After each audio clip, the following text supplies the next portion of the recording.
Fala, meus queridos, como é que vocês estão? Bora falar um pouco desse empate do Cruzeiro contra o Corinthians na Neoquímica Arena. Um empate que para alguns torcedores se sentiram frustrados.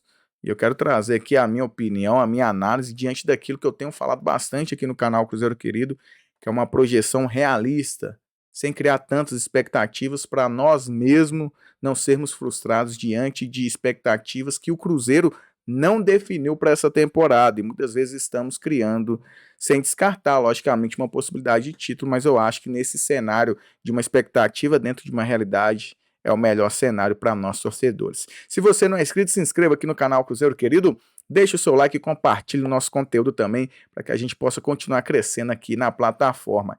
Empate contra o Corinthians na Neoquímica Arena por 0-0, jogo válido pela 16ª rodada do Campeonato Brasileiro.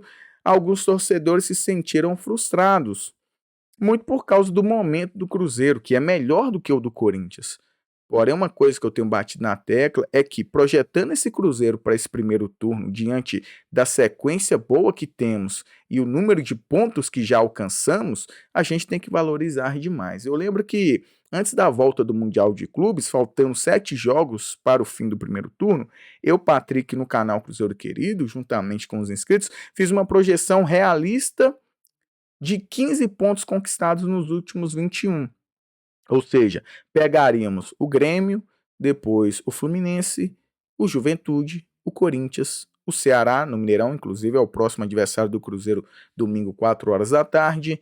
Depois do Ceará é o Botafogo no Engenhão e encerramos o primeiro turno contra o Santos no Mineirão. Nessa projeção, antes de retornarmos contra o Grêmio, eu falei, dá para vencer o Grêmio, empate contra o Fluminense no Maracanã, que não é fácil, vencemos o Juventude, empatamos com o Corinthians na Neoquímica Arena, dá para vencer o Ceará no Mineirão, o Cruzeiro que é melhor mandante, tem jogado muito bem também dentro de casa. Contra o Botafogo no Engenhão, o empate não é algo ruim, e aí contra o Santos, que não vive um bom momento, acho que daria para o Cruzeiro encerrar aí este primeiro turno com 39 pontos, vencendo o Santos aí no final do primeiro turno. Uma projeção extremamente importante, até a título de comparação do Cruzeiro de 2024, do Fernando Seabra, que fez um ótimo primeiro turno. O Cruzeiro ano passado, primeiro turno, 33 pontos. Esse ano, faltando ainda 3 partidas para o término do primeiro turno, já superamos a marca do ano passado. Já temos 34 pontos. Dentro da minha projeção, 39 pontos. Em relação ao Botafogo do ano passado, que foi o campeão, terminou o primeiro turno com 40 pontos. E olha que o Cruzeiro já superou a minha expectativa nos jogos fora de casa daquilo que eu tinha projetado. Eu calculei 3 pontos em 3 jogos diante de confrontos contra Fluminense, Corinthians e Botafogo. O Cruzeiro venceu o Fluminense, já conquistou os 3 pontos que eu achava que o Cruzeiro conquistaria fora de casa, empatou com o Corinthians na Neoquímica Arena, já superou aquilo que eu imaginei. Então, como eu disse, o Cruzeiro como visitante, e ainda temos o jogo contra o Botafogo no Engenhão. Lógico que agora temos um jogo que não podemos tropeçar, com o Ceará no domingo no Mineirão, e depois encerrar bem contra o Santos também. Uma realidade dentro de uma expectativa que o torcedor tem criado e nós temos batido na tecla. O Cruzeiro, pelo menos nas falas do Leonardo Jardim, é que a título de campeonato brasileiro, a meta do Cruzeiro é conquistar uma vaga direta na Copa Libertadores do ano que vem. E faz muito sentido, até dentro da realidade dos nossos adversários da primeira parte da tabela. Com a vitória do Flamengo ontem sobre o Bragantino e do Palmeiras sobre o Fluminense, num cenário mais desfavorável em relação ao Cruzeiro, o Flamengo vencendo o seu jogo que tem para fazer, ficaria a 2 pontos do Cruzeiro com 36 pontos. O Palmeiras, com a vitória de ontem, se ele ganhar as 2 partidas que tem para se fazer, ele ficaria com 35 pontos, 1 ponto à frente do Cruzeiro. Imagine comigo um cruzeirense que no início da temporada teve um mau planejamento e um péssimo técnico, que era o Fernando Diniz. Você imaginar que no primeiro turno você pode estar ali na primeira colocação ou no cenário mais desfavorável, talvez a 2 pontos do Flamengo e a 1 ponto do Palmeiras, que são equipes que isso nitidamente, dentro de um contexto, uma realidade, sem pensar tanto com a emoção e sim com a razão, que faria sim um campeonato de briga pelo título e provavelmente ficaria à frente do Cruzeiro. Isso não quer dizer que irá ficar. Só que quando nós criamos a expectativa dentro daquilo que é trabalhado dentro do Cruzeiro, lá o Leonardo Jardim tem batido na tecla. Nossa vaga, ou nossa meta é uma vaga direta na Libertadores, via Campeonato Brasileiro.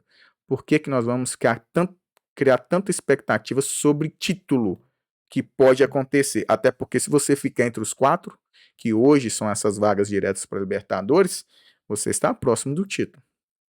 Mas você vê trabalhos muito mais consolidados que o Cruzeiro já há alguns anos, com elencos com mais profundidade, que estão ali na tabela atrás do Cruzeiro, e não é fácil conquistar essa vaga direta na Libertadores, justamente comparando com essas equipes.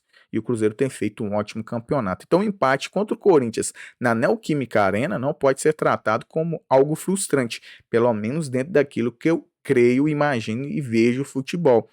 O contexto do Cruzeiro com 34 pontos hoje, faltando 3 partidas para se encerrar o primeiro turno, sendo que dessas 3 partidas são 2 jogos dentro de casa contra equipes que não vivem um bom momento no campeonato. O Cruzeiro, no mínimo, creio, tem totais condições de vencer essas 2 partidas como mandante e chegar aos 40 pontos.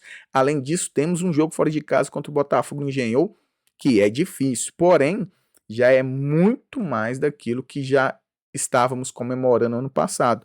Como eu disse, ainda faltando 3 partidas, o Cruzeiro já superou a marca do ano passado no primeiro turno. E não só isso, o Cruzeiro vem aí somando pontos importantes e também números e cenários importantes. O Cruzeiro chegou com empate ontem a 16 partidas sem perder. Hoje, quinta-feira, dia 24, completando exatamente 3 meses que o Cruzeiro não perde a última derrota no dia 24 de abril. E não só isso, o Cruzeiro, com empate ontem fora de casa sem tomar gols, chegou a 5 jogos consecutivos pelo Campeonato Brasileiro sem tomar gols como visitante. É um Cruzeiro que é o melhor mandante no Campeonato Brasileiro e a 4ª melhor campanha fora de casa. E não tomar gols fora de casa vai fazendo com que o Cruzeiro vença como mandante e conquistando pontos importantíssimos fora de casa. Essa junção é a junção ideal para as pontuações necessárias dentro da meta que o Cruzeiro estabeleceu para o Campeonato Brasileiro. O que eu quero falar nesse vídeo é que o torcedor tem que valorizar demais o ponto conquistado ontem na Neoquímica Arena, porque esse ponto faz sim uma diferença. Sei que outras equipes vai lá na Neoquímica Arena e vai vencer, como foi o caso do Bragantino. Porém, eu tenho certeza que a maioria e as demais equipes, muitas delas, irão na Neoquímica Arena e também perderão pontos. Isso se conseguir empatar, porque muitas delas, mesmo com o momento ruim do Corinthians, quando vai lá, perde e não consegue sequer empatar. Então, eu estou mais na linha de valorizar expectativas dentro da realidade do Cruzeiro, para nós não superarmos ou nos frustrarmos, melhor dizendo, superando aquilo que é trabalhado dentro do Cruzeiro. Se o Leonardo Jardim, o treinador que hoje nós podemos confiar, tem falado em vaga direta na Libertadores, vamos nos apegar a isso, porque senão depois cobramos o Cruzeiro dentro de uma condição que eu e você geramos, não foi o Cruzeiro que gerou em nós. Sempre lembrando que o Cruzeiro tem sim condições de ser campeão brasileiro, mas vamos ser mais realistas, sabendo que tem equipes ali com trabalhos muito mais consolidados que o nosso Cruzeiro neste momento no ano de 2025. Se você gostou do vídeo, deixa o like, compartilhe e se inscreva no canal Cruzeiro Querido para que a gente possa continuar crescendo aqui na plataforma. Tamo junto, um grande abraço, fui!